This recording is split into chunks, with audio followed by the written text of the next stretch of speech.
Late के लाहौर में matches का मामला। पंजाब हुकूमत की मुज़ाकराती टीम पीसीबी हुकाम से मुलाकात के लिए कज़ाफ़ी स्टेडियम पहुंच गई। मज़ीद जानते हैं डॉन न्यूज़ के नुमाइंदे गुलाम मुर्तज़ा से। गुलाम मुर्तज़ा, बताइए कि मुलाकात शुरू हो गई? जी, इजलास खत्म हो चुका है। कज़ाफ़ी स्टेडियम में पीसीबी और पंजाब हुकूमत के दरमियान जो मुज़ाकराती टीम यहाँ पे आई थी, तो उसका इजलास खत्म होने के बाद भी अभी भी डेडलॉक बरकरार है।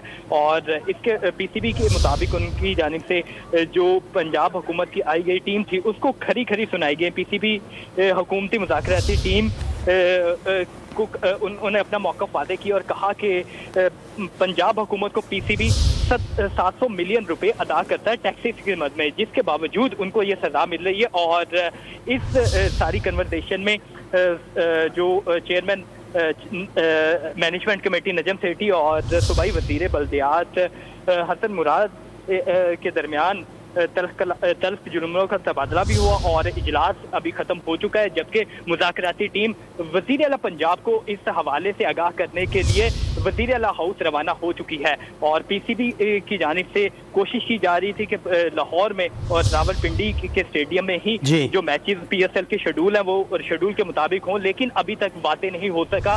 पंजाब हुकूमत और पीसीबी के दरमियान जो इजलास हुआ उसके दरमियान भी अभी तक डेडलॉक बरकरार है। गुलाम मुर्तज़ा, बहुत शुक्रिया आपका।